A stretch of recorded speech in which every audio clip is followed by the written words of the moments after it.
All right, very good. Hey, welcome aboard. Great to have you as we kick up this webinar. A lot of interest in this webinar, and the topic: social selling, email, and cold calling, separating hype from reality when you need to identify qualified sales opportunities. And we've got a couple of rock stars joining me as we get this started. Jack Kozakowski, I don't think needs much of an introduction. Jack has been around for a while, widely known as a big-time guru on the social selling side.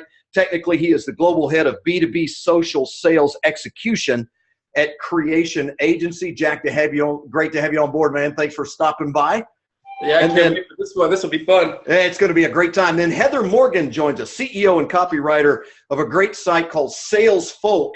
And she is one of the great cold call email practitioners.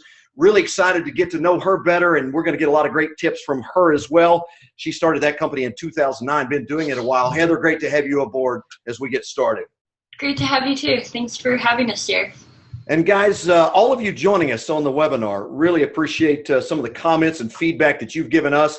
And I want to give you a little bit of background. Our whole objective here is to kind of deal with a lot of the hype that you may have seen on blog posts and LinkedIn and different places. People really, going at it tooth and nail, talking about cold calling and social selling and email and my way's better than your way and your way's dead and your way doesn't work. And so I finally wrote a piece about it called The Senseless Debate about social selling, email, and cold calling. I just think it was really kind of silly to be having this conversation because all of these tools are just tools. And the reality is you just need to determine when and where you would use them. So an assessment of these three prospecting tools, how they can be used to the greatest benefit, is really what we're all about in this particular webinar. I want to show you a couple of pieces of some of what came out of this. Is cold calling dead for modern sales reps? It says cold calling's been a sales strategy for decades. We know that, but look down in the text there. Jill Conrath, who many of you know, if you're in B2B sales, you know a lot about her. Got a couple of great books out that you should read. But she says, quote, people tell you that cold calling is dead. That's not true. Lots of people are still doing it. They're no longer dialing for dollars. But as it says in the article, turn to Aaron Ross, fantastic guy, author of Predictable Revenue, fantastic book as well. He'll tell you it's been dead for years. So, Jack, we get on opposite sides of this equation.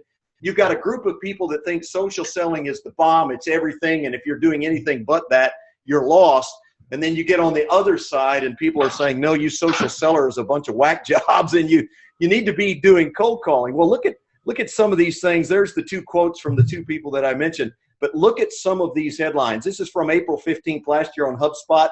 16 compelling statistics that prove, Heather, cold calling is dead, right? Did Gary Vaynerchuk just prove that cold calling is dead? Jack, I know you read that particular article. That came out this year. And then one of the articles that really instigated a lot of the online chatter from Sales for Life, Amar Sheth, cold calling advocates. They are sincere, but they are sincerely wrong, which is really interesting. You can just see the things that are going on online. So you've got this big distinction, this big line drawn between people who believe in social selling and think it's everything to everybody and it's the only real tool that you need. And then you've got people who believe in the phone call and the direct cold call, guys like Mark Hunter, Jeb Blunt, and a number of others. A couple of these guys I know pretty well, and they have books out. And I think in a lot of cases, what they're doing is protecting a lot of their turf. And I talked about that, how, if you're selling a book, Heather, or if you're selling social selling things, Jack, that's what really motivates people to get involved in this discussion. So, Heather, I want to start with you. You've obviously been successful with cold calling and email for a while. Why do you? Actually, I want to clear this up. I'm not a cold calling person at all. I do cold email, but zero cold calling. So. Yeah, and when I talk about cold calling, maybe this is, and maybe I get some confirmation from you, Jack. You're the cold calling guy, dude. You're the old dude on here. I am the cold call. But when I say cold calling, what's really interesting is there's no phone picked up, so it's not calling. yeah, well, that's true. But anything that's cold to me, whether, I get way more cold calling, quote unquote, since they started the social selling charade, because I get inundated in my email inbox with cold connections. To me, that's just the digital cold call. Do you think there's any legitimacy to that, Jack? I mean, I think it's just all semantics. I think that that's the biggest problem with sales today is, let me give you a quote from Jeb Blunt, right? The guy that doesn't like cold calling that says cold calling is alive and well, the best thing, here's a quote from him. I believe for the sales professional, social media is the most important technological advancement since the telephone, right? Since the telephone. So he's comparing social media to the telephone. Mark Hunter, right? One of the guys that loves cold calling. Let me give you a quote from Mark Hunter here. And what my purpose of this is because, cold calling is semantics, right? These guys don't cold call. These guys are on social media all day, but they are on the phone, just like I am, just like you are, just like Heather is. How do we get to the phone is completely up to how, what we're the best at, right? Right. And I don't believe that anybody in social selling thought leadership that has any or any intelligence will ever tell you that you shouldn't be on the phone. I think that, people take social selling and they spin it, right? They go, oh, so what? You're going to sell online? It's not how that works, right? I'm on the phone more, having more effective conversations. I'm having more effective email communications because social is the vehicle on how I get there, right? But social selling does not mean don't pick up the phone. It means pick up the phone and be effective with your insights, with your research, and understand your buyer and understand what's important to them personally and professionally before you pick up the phone and waste their time and ask them for something you don't deserve. Right. Well, I agree with you. To me, it's guys really protecting their turf, because you've had a few people come out online and say, cold calling's dead. It's over. It does not work. Showed you some of those headlines.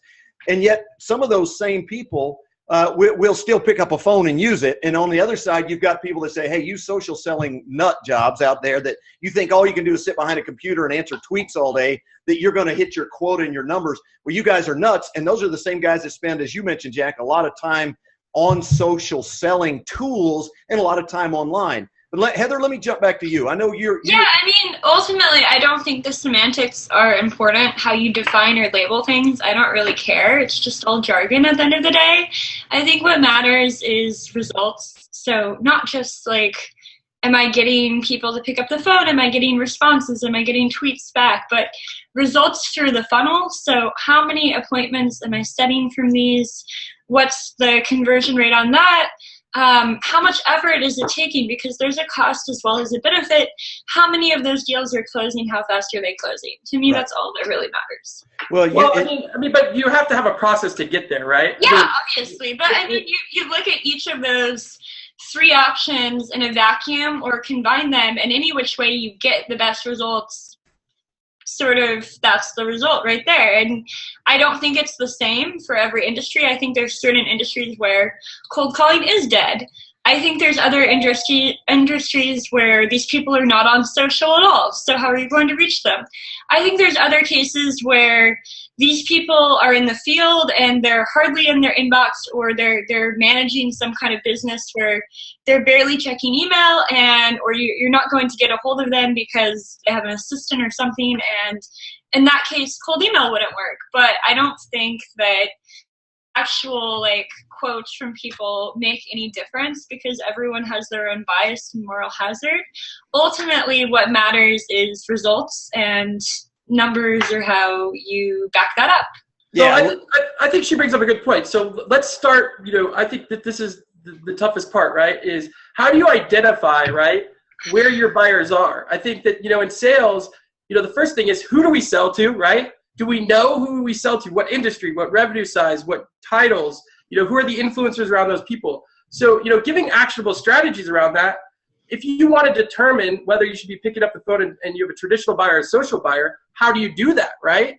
And, the easiest way to do that in with technology is go to Sales Navigator, right? Look at your decision makers. Go pull up your accounts and the leads in those accounts and use a tool like social360.me. Go look to see if they're active on social. Do they have a cloud score over 40? And I don't mean cloud score as far as influence goes. I mean as far as activity goes. Right. And then, you know, go out and mine the data from that, like Heather would tell you, right? Go verify their email address, use a tool like LeadIQ, and, you know, then you can get their phone number. So what you've just done, right, is you've qualified in using these tools who the decision makers are, right? Who's the influencers around the decision makers? Which one of those is social? Which one of those is not social? And then you go out and get their email address and you do a full, you know, surrounding strategy around where they live. Right. Well, it's interesting because when you talk about selling, the thing that drives me nuts to both Jack and Heather is that we tend to forget that everybody doesn't sell cloud services or SaaS software or those kinds of things. I deal with a lot of people who are in industrial sales, manufacturing sales, distribution sales, and they're dominated by a lot of old guys. You know, I mean, look at the world of engineering, for example. They don't call them salespeople. They call them biz dev people, business development. They're still out selling services, the things that they do, but they're almost non-existent in comparison to SaaS products online. You're not going to connect with a lot of those people through that kind of stuff. And Heather, I think that's where more email connection and even phone call connection works as well. But still, I think what we all want to get out of this is if you're doing truly cold calling, you don't know anything, you don't know an influencer, you don't know anything about that company, the decision makers or anything, I think you're just lazy, Heather. Is that a pretty fair assessment? I mean, if you don't know anything about them, yeah, I guess you could say that, or that you're moving too fast. But ultimately, I would actually encourage people to do this rather than obviously listen to this debate. But here's the best way to determine which strategy is right for you: cold email, cold calling, social. Take a segment, and this is actually, first of all, assuming that your audience has all of these three things, because obviously, if they're not on social, you can't do social. If you can't find any phone numbers for these people, you're not going to be able to call them. If you can't find any emails, you can't email them. So let's just assume that they have phones, they use email, they pick up the phone, and that they do social. If this is the case and you're not sure which is the best option, and that's not even just what you think they're on, but what works best for your company, what's getting the best results, what you can do is this. You can take 200 contacts and you can try just cold emailing them. You can take another 200 and just try cold calling them. And you can take another 200 and just try social. And with all those, you should measure two things. You should measure one, the stats throughout the funnel. So if it's email, open rate, response rate, appointments set, ideally all the way to deals closed if you can. Do the same thing for each of those options with dials and social outreach as well. And also measure in both cases the time it takes for you to close a deal and how well things are converting through the funnel. And then with that, you can try another strategy where you, once you get a sense of what is working the best, of mixing these things together, you can even have one where you do all three and see how much lift you actually get compared to the original.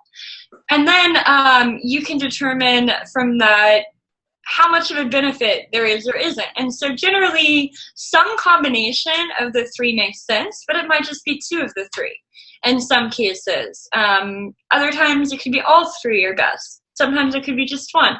But until you do that, and not just like a crappy email template that says like, hey, who's the right person, but something thoughtful, a good attempt for each three, until you do that, you don't know what's effective and what will or will not work, but you also need to think about how long it takes, because sending 100 emails versus like 100 tweets versus 100 cold calls is not all the same amount of effort, and it's not all going to get you the same distance. So you have to balance the time and money it takes to do that with the results you're getting. Yeah, you raised a couple of great points there. One is the type of template that you use when you're using email, and the other is how much effort. And Jack, I want to turn to you and talk about effort, because clearly one of the big sticking points when in this debate is how much time does it take, how many calls do you have to make versus how much time you spend on social and that kind of thing. So let's start with something simple. I hear a lot of people throw around a lot of different ideas about what social selling is. You're one of the top practitioners, really well known in the space. Give us a definition or a real thought process about what social selling actually is. So it's simple, right? It's an outbound process using social media in a strategic one-to-one manner to create, influence, and strengthen your sales conversations, right? Mm-hmm. You're not selling. You're either creating, you're strengthening, or you're influencing. That's it, right? Now, phone and email, I always say that's where the selling happens, right? In most cases. And, the social is kind of where the value happens, right? It's kind of your vehicle to information, to insights that can strengthen your phone and email, right? Here's an example. If you're going to send a cold email, and Heather would agree with me on this, how do you come up with the messaging? Do you just come up with some, standard, great content? I'm sure you could do that, but there's nothing more powerful than if you're going to send a cold email, like go look at somebody's Instagram profile for 10 seconds. Go see what their favorite sports team is. Go see what their where they go on vacation, or look for commonality so you can personalize your message, right? Right. And social is not always going to be somewhere where you communicate. It might be where you go to get the information that you're going to use to communicate properly and effectively one-to-one on phone and email. Yeah, well, it's really interesting too. When you talk about cold calling, let's say you've got people who are doing nothing but dials. They got to make 50, 100 dials in an hour. They're trying to set a certain number of appointments. We would typically call them SDRs or something of that, sales development reps. They're really not selling, are they? Heather, really what they're trying to do is get an appointment so they can turn the selling process over to someone else. So to me, there's a big difference between dialing for appointments and just doing cold calling to try to make sales, like in a one-call close scenario. Those things are quite different. In terms of connecting with people, are you on the same page with Jack that when you send that email, you get some real intuitive information about the individual and try to connect to them and connect your value proposition to them specifically? I mean, I don't think in many cases you're trying to close the deal or with a cold call or a cold email. It depends on your sales cycle, obviously, but unless you're like a telemarketer on the show Workaholic, you don't need to necessarily try to be so aggressive. In fact, that'll usually work against you. So all you're trying to do in either case or on social is start a conversation. You're not trying to sell, you're trying to start a conversation. And hopefully that conversation leads to a sale. But that's all you're trying to do. You talked about email templates, Heather. And so what that leads me to believe is that you've done a tremendous amount of testing, and I know this about you. So you know that some work and some don't. Can you give the webinar participants some idea about some of the classic things that are included in that kind of successful template? One second. I have a question for you, Heather, because this is going to be good for me. Mm-hmm. I want to know what to add to what he's saying. Yeah.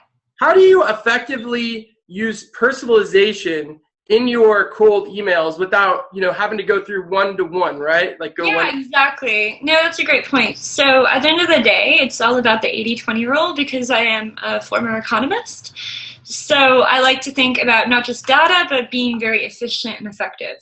So ultimately, I like to think about how can I get about 80% of the responses, positive responses I would get, sending a one-on-one personal email with a template.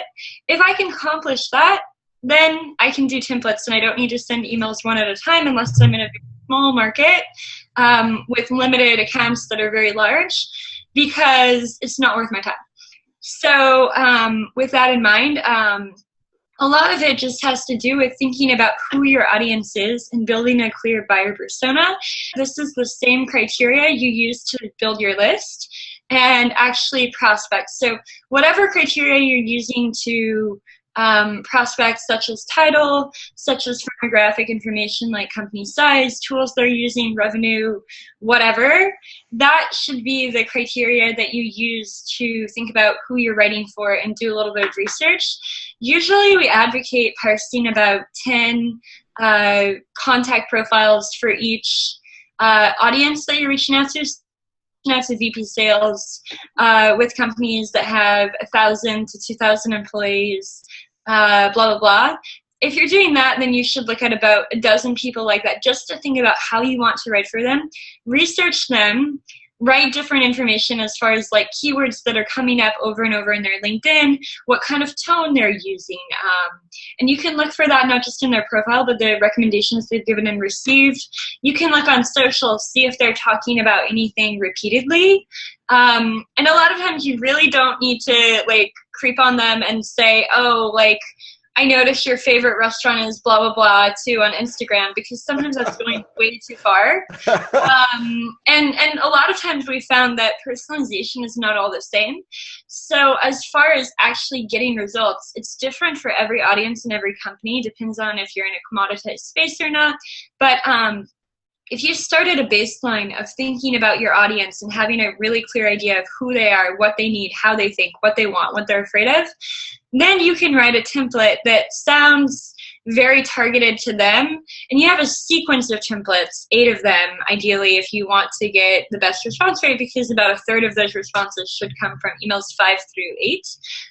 But these emails shouldn't be redundant. So with each, to answer your question, with each of these emails, I would start with minimal personalization, targeted first name, company name.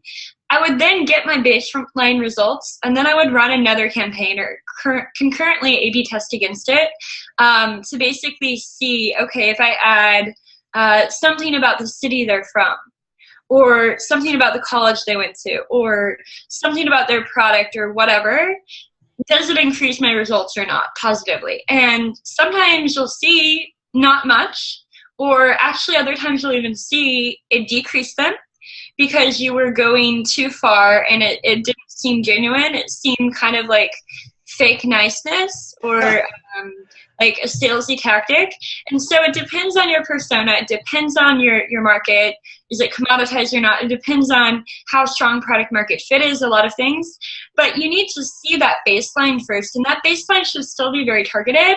But before you go either manually appending or like scraping things to put in or buying data, you should see, is it even worth your while? Because sometimes it's not at all. Hey, let me go back to, let me give you the old guy perspective. You talk about buying data. You know, back in the day in the 80s and 90s when I was in the field, and I work a lot with what I call street salespeople. They're industrial, distribution, manufacturing, engineer. You know, they have to go out on the streets, make calls, see people. They can certainly use a telephone, but a lot of those connections are not going to happen on social. Although, Jack, to your point, they can use social to glean information. But back in the day, we had a phone book, and we could buy a list from Hoover's or something like that, and we would get some preliminary information. You know, we get titles, we get a good phone number, we'd get an address, those kind of things. Mailer. Yeah, a mailer, exactly. And so we had to go out and actually call on somebody on the phone, or we had to go knock on a door and try to get to see someone. You want to talk about real cold calling. And our A/B testing was after we got thrown out of one place because it didn't work well, we'd try something different in the next opportunity. That was our A/B testing. How many people could cuss you out was your KPI? Yeah, exactly right. You know, how severe was the reaction when we were in there? But social has changed the whole entire dynamic, Jack, because the amount of information that's available, and both you and Heather have referenced it, that give me a connection to somebody. And I think one of the interesting thoughts that both of you have brought out is, where's the line between creeping and too much information and really putting somebody off because you sound a little bit too personal, too fast? Where's that line? Well, I think everything we do in sales comes down to motive, right? And to Heather's point, one of the tools that we use, right, to do this personalization at a mass scale is a tool called Nuvi. Are you familiar with Nuvi, Heather? No. Yeah, so Nuvi actually goes in and it looks at your LinkedIn, somebody's LinkedIn profile, and it actually customize messaging, based on different areas in their yeah, profile. I don't know. I mean, there's a lot of tools out there like that you can list, but at the end of the day, I don't think all of them are that effective or necessary, because you can actually gather a lot of insights for an audience, depending on just getting some basic information, because ultimately, if there's not enough data, social data on that profile, those things don't work very well, and they can get false positives and false negatives. So, I mean, sometimes it might make sense, but ultimately, I wouldn't necessarily rely on predictive, like, recommendations. Yeah, no, My thing is, you never rely on anything, but I would definitely tell people to test stuff, right? Like, it's okay to test new tools and so forth. We've seen a lot of success with Nuvve, right? Is Nuvve our number one strategy? Absolutely not, right? But, when you're looking at scale, right, do some testing with this stuff. Look for, some of these tools that personalize. But at the end of the day, it's about motive, right? I can tell you right now, I probably respond to one cold email out of 1,000. So if you're trying to get to me, you're not going to get to me through cold email, right? But we have success. Some people do that, right? We have success. We don't cold call at all. I absolutely have one thing that I tell my sales reps: do not cold call anyone. Like, I just don't want you doing it, right? Like, you need to earn the right to ask for their time and earn the right to ask for their money. So go out and give some value and introduce them to somebody, right? Go out and share one of their webinars. Get them something before you pick up the phone. Now, does that mean we don't interrupt their day? Absolutely not. We still interrupt their day, right? But my goal is to tell my sales reps, get visible, get somewhat valuable, and that might not be to the decision maker. That might be to one of the influencers that's a millennial to the decision maker who's not on social. I don't care, but when you get into conversation, I tell my sales reps, use the right tools, strategy, and motive to get that conversation. Well, that whole idea, Jack, is timeless as far as I'm concerned, because when you start talking about selling, it's always been value before the ask, whether you go back into the prehistoric days of selling or you jump into, using email or social or whatever. The reality is people respond to value first.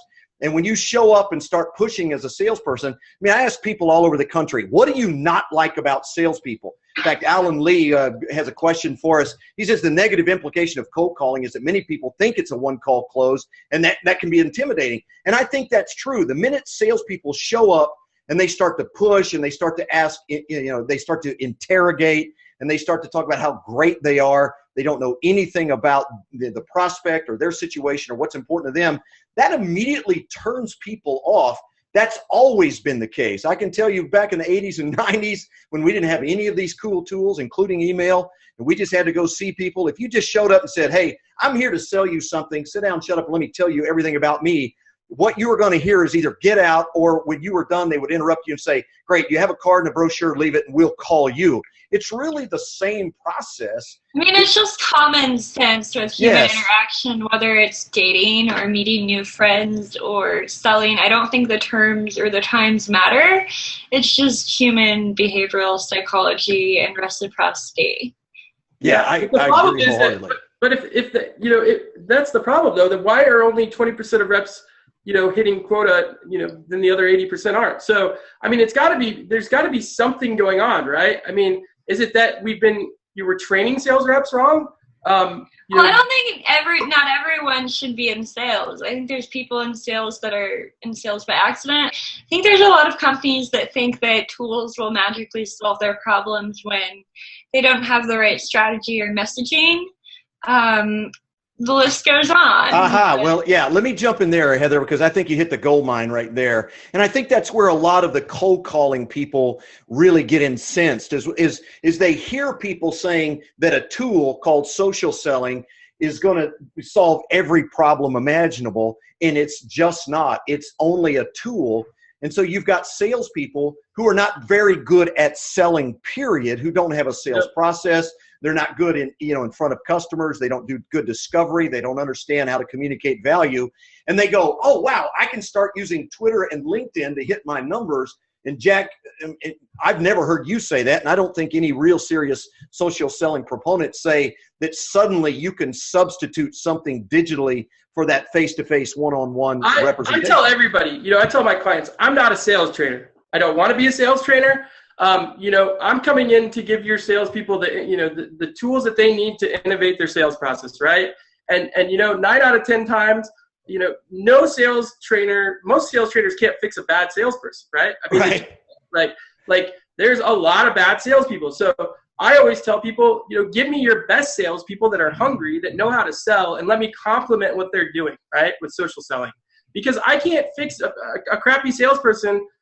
That's not what my job is, and I don't want to have that job, right? Because I've been in that position before. So, the thing is, anybody listening now is like, you have to do everything in the digital. Sales is tough today. There's 6.7 buyers that make a decision now in mid-market enterprise.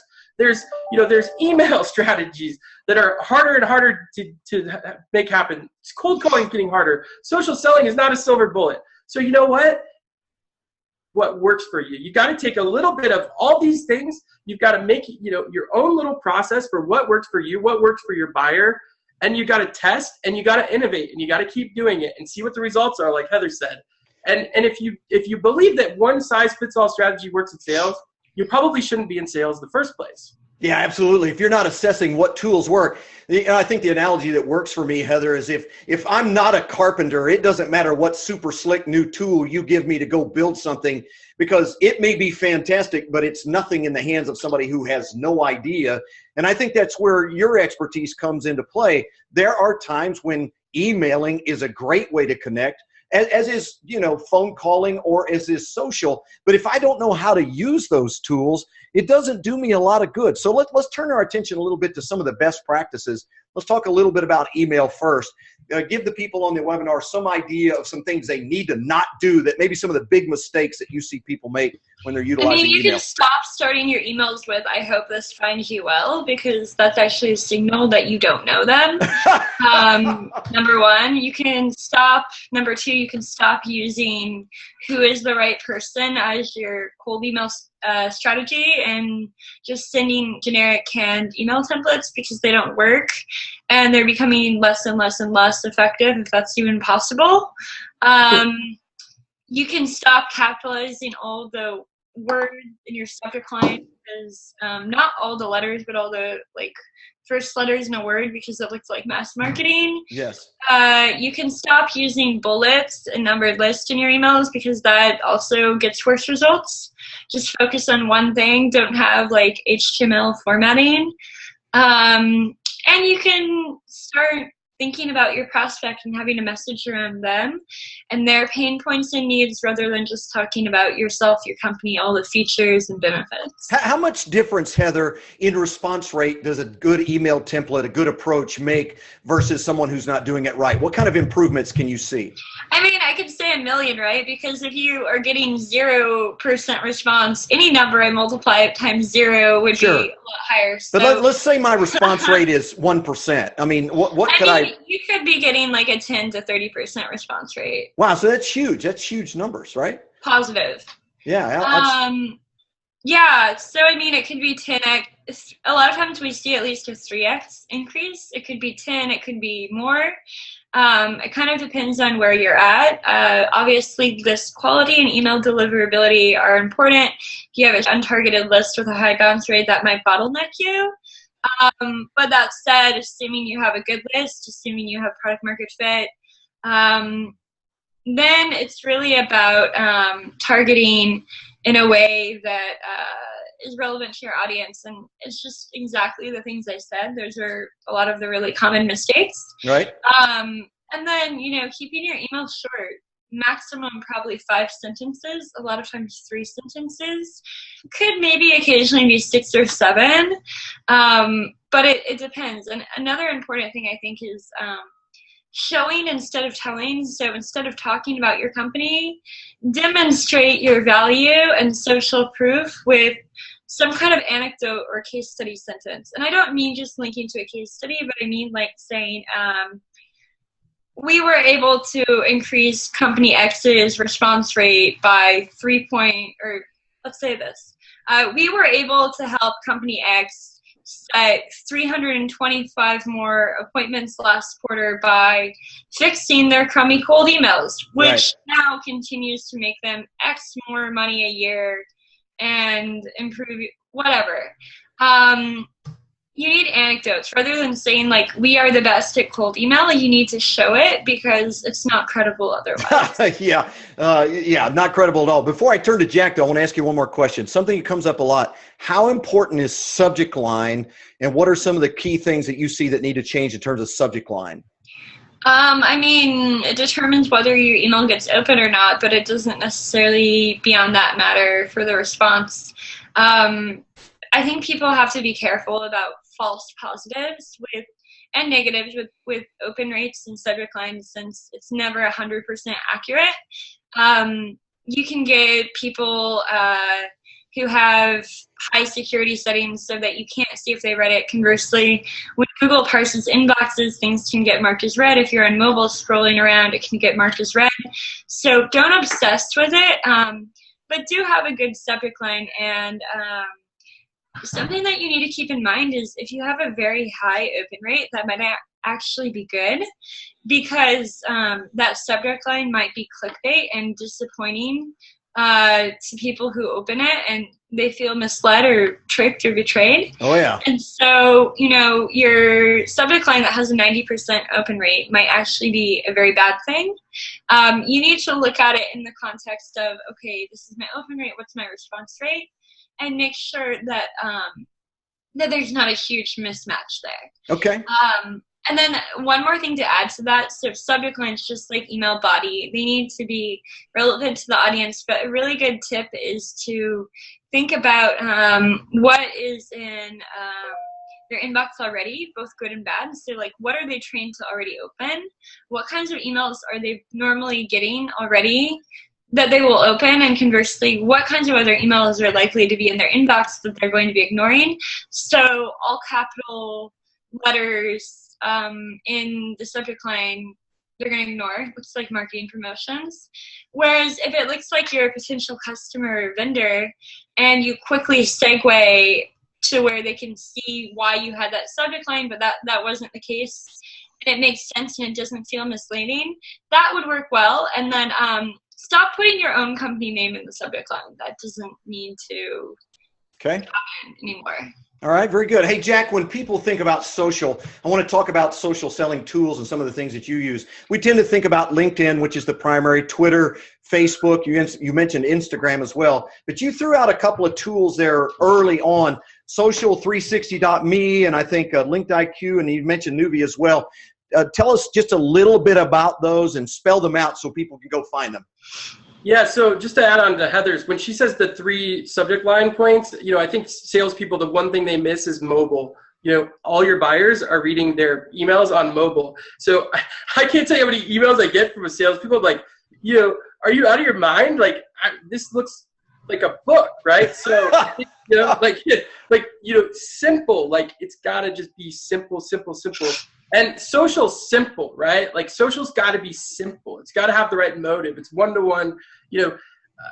Everybody always asks me, like, Jack, what are the tools? Well, the tools, there's tons of tools, and I'm going to give them to you right now. But like, you got to really think about the messaging strategy, like email, like phone. You got to really understand, when you use the tools, what's the messaging that needs to happen inside of these tools, right? So start to really think about when you're on social.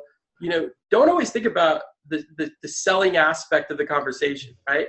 Try to, looking for insights. Use social to your advantage to really understand somebody on a personal level. What's important to them personally and professionally, and do what I call a 5X value versus ask strategy, right? Whether that's sharing a webinar, which is helping somebody generate more business, right? To your network, whether that's a warm intro because you saw that somebody was looking for a tool, or you have a customer that's looking for a tool with somebody that you're looking to get into an account, right? What are the ways that you can tie some of these insights to the people in your messaging or through introductions, right? But the tools that I would say is, you've got to be using Sales Navigator. You're an absolute moron in sales today if you're not using Sales Navigator. And why, Jack? Why is it so important? I'll tell you, there's multiple reasons, right? One is because of the insights that you need into your customers, right? So, you talk about engineers. If I'm an engineer, you know what? I might not be able to tweet my buyer, right? I might not be able to, to shoot him a LinkedIn message. But what I can do is I can set up insights on his organization, and I can set up insights in the engineering field to know what innovative things are, right? I can use content as the information so that when I call that cold call and I say, hey, Jim, did you know that in 2019, this product is going to be non-existent? And did you know that we've already created the replacement for this product, right? I'm using the information from that company. And Sales Navigator, what it does is it identifies all of this stuff for you. It takes all this noise and it takes the wisdom out of the noise and it gives it to you so that you can use it in your email strategy, right?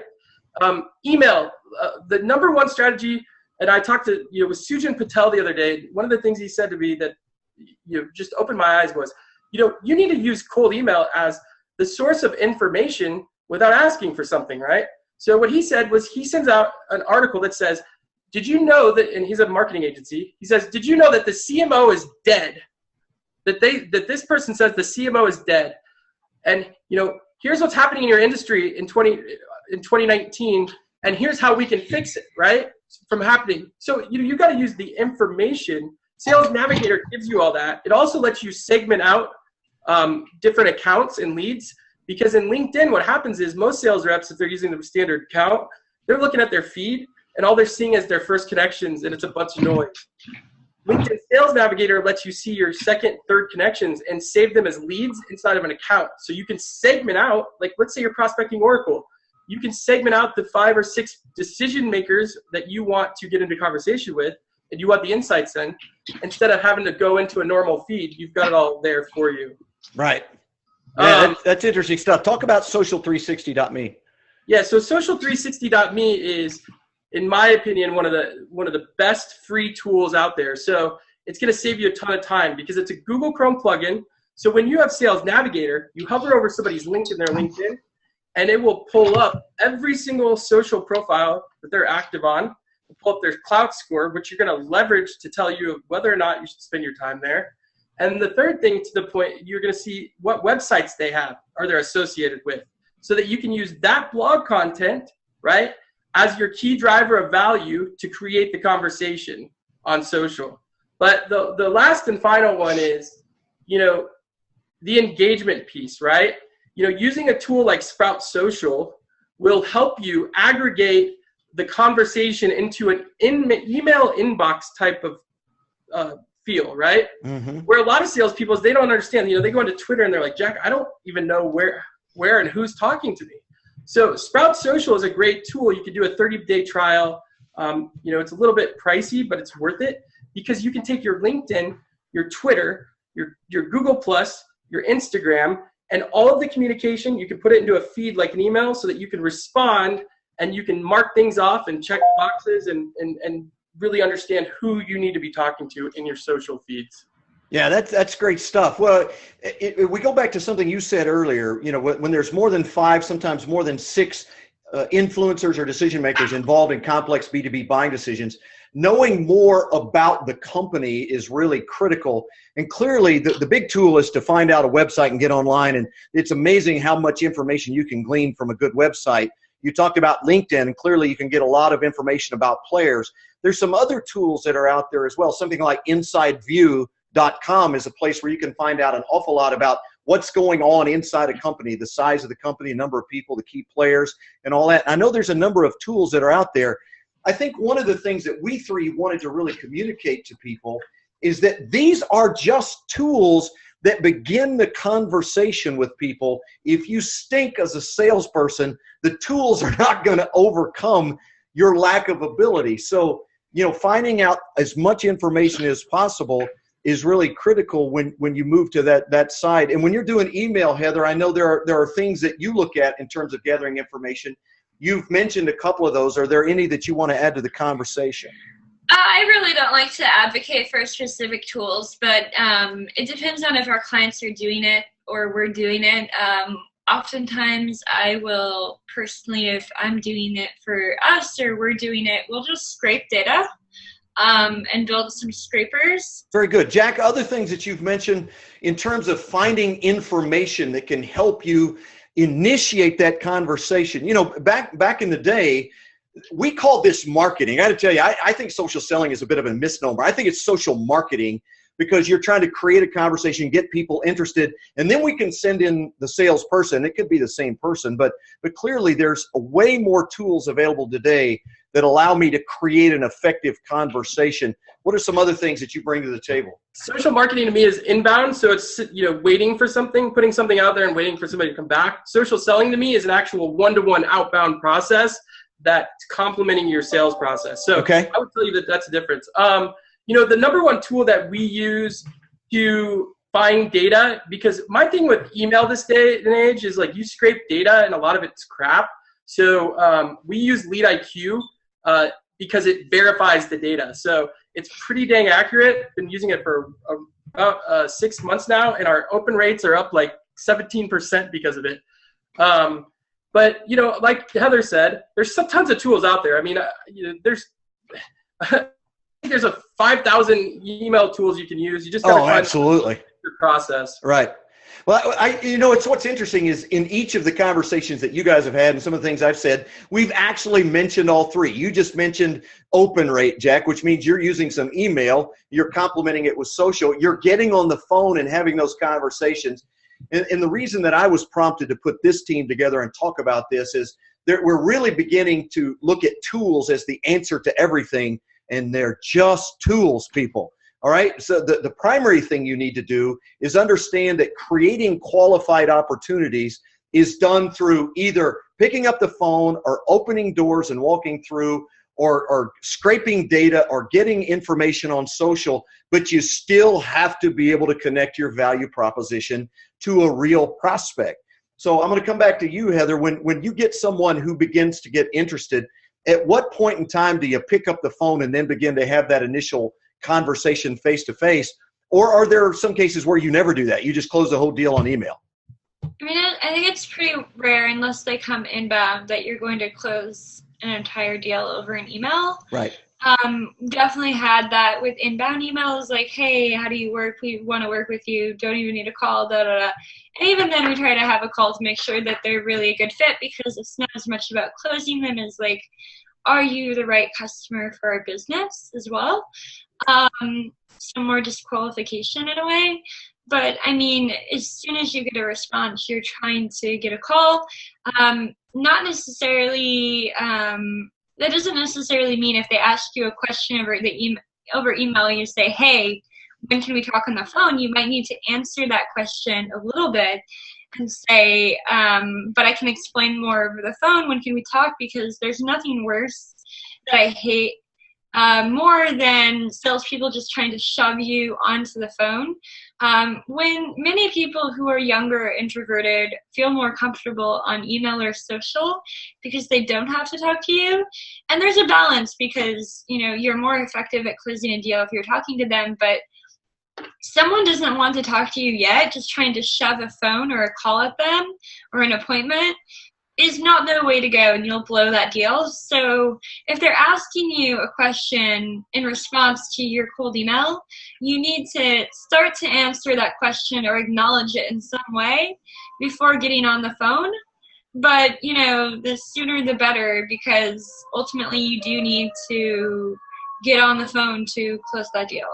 Yeah, one of the things that really bothers me about salespeople is I've never met a salesperson yet, Jack, that doesn't say selling is about building relationships. And yet I'm fairly convinced that most salespeople don't have the first idea what that means. I mean, I wrote a piece some time back called, "Why are you asking your prospect to get married on the first date?" We show up and we immediately want to close the deal. And I love the word you use, we haven't earned the right to do that yet. But some people will say, well, they responded to my email, or they retweeted my tweet, or they commented on my LinkedIn post. So clearly we must have a relationship, and nothing could be further from the truth. How do you use these tools to start the relationship building side of selling so that you begin to create that likability and that trust factor that's so important? It's funny you said that, because I always use this analogy, right? So if sales is just about building relationships, then does that mean that all the sales reps that come and go that say, oh, my dad owns this and his best friend's this guy, and and my mom knows this person, I've got this network? Well, they come in, they have all these relationships, but they never drive any revenue, right? Right. So right. I think that proves that, does that mean that 20% of the reps that are hitting quota have 80% of the 100% of the relationships? It's not true, right? Well, hang on. Let me interrupt for a second, because to me, that's where the disconnect is relationships are said to be, I know somebody, or I mean, listen, I know people who have sold product to people who don't have a relationship. So we'll say, we're going to go see this account because we got a new product, or we want to increase the size of business that we have there. We need to find out more about them. So I start to ask questions. What do you know about them? Well, not a lot. Where do they spend their time? What do they do? What's their role? Relationship is about a trust that we have with each other. It's not because I know your name or I'm related to your sister or, something like that. So I think you make a good point. I don't think salespeople understand what relationships are. Well, here's the thing. You can have the best relationships in the world with the right people, but if they don't have a business need, they don't have urgency, and they don't have a budget, 100%. It doesn't matter what relationship you build with them. 100%. But if they have those three things and I have a real relationship with them, I'm way ahead of the competition. That's a fact. You can't rely on that. Yeah. So here's what you're talking about, right? Like, so you've got to marry a relationship with understanding how to fix a business problem. Absolutely. Right? Absolutely. And uncover urgency and make a value point, have a strategic value point enough that would make them trust you, because even if you have a relationship, doesn't mean you have their trust for them to write you a check. No, absolutely. So what I don't want people to hear me saying is, it's the good old days when you take somebody out for a 3-martini lunch, or you go play golf or whatever. Again, I don't think those are relationships. I think I used to tell salespeople, I'll tell you when you have a relationship. When somebody picks up the phone and calls you and says, hey, listen, we've got a problem over here and we know that you can help with it based on the past, that's a real relationship. When I have a problem at home and I need somebody to help me, I call somebody I know and I trust, and I know they can help me with it, right? So let me jump back over to you, Heather. You said you can't rely on that. Go ahead and expound on what you were going to say. I mean, number one, that's not always going to be the case, that you have that opportunity where they know you before. Number two, and why not? Why not? Why can't you get to know somebody before you start asking them for business? I mean, it also takes more time. So when you originally said that, I was assuming that you meant like actually know in some other context. I think the way Jack was assuming. But the other thing that you have to think about is the opportunity cost of time. And so while you can't go too fast and too aggressive or you blow the sale, sometimes, building a long-term relationship with a business prospect doesn't make sense. And ideally, you would usually like to close the deal faster. It depends. Some industries, the longer sales cycle is the only thing that's possible. But in many cases, for the work that we do, and we're closing like mid-market to enterprise accounts regularly, we can close a deal after like an email and a couple calls, basically. Sure. So it really doesn't take a lot of time if you just treat your sales process as one that's adding value throughout the way. I don't think, though, that you should try to add value to everyone if you're not sure that they're a good fit, because, I mean, there's a lot of people that will just prospect and try to get responses from everyone, but they're not always qualified buyers. Right. So you can't be wasting your time talking to people that are not ready to buy when there are other people ready to buy. Well, you illustrate a really good point when you say that, because as I started out early in the webinar, not every salesperson is the same. We're not all selling SaaS products or software or online. So you go back to manufacturing and distribution and industrial, and there's whole worlds of salespeople out there who are listening to some of this about social and email saying, look, this doesn't apply to me. I have to go out and actually, let's say in my marketplace, the 3 biggest customers in my geographic area and marketplace that I can deal with, I don't have their business, and they're engaged in contracts that don't expire for 12 to 24 months. I have to continue to contact them, try to build personal connections. I have to get to know their business, because at some point in time when that business becomes available, I need to be a viable player. If I wait until that point, then I'm going to be way behind my competitors. Jack? And social selling to them could be that they have to go to, the local chamber of commerce, right? Where they're buyers. Yeah, absolutely. Absolutely. And maybe they have to go to the conference or the trade shows or something. So in that context, if you want to look at social selling and you want to take out the media part, right? Yes. I mean, sales has been social since the beginning of time, right? It's just absolutely. Social media is just the new channel outside of the in-person networking. Now you have digital that you could reach out to and use as your communication channel. So why not take advantage of it, right? I mean, it only makes sense. And I can tell you that if you're in engineering, and you might have a tough time, as far as the full market share of where your buyers are, but there's people there, right? Take advantage of the ones that are there Yes. And leverage those to build and strengthen those relationships. And you know what? Everybody else, then you got to go to the Chamber of Commerce. You got to go to the trade show or the conference. You got to do what you got to do. Whatever your industry is, you got to figure out where your buyer is. You got to get in front of them, and you got to be as valuable and visible and connected as possible to make sure you can strengthen sale.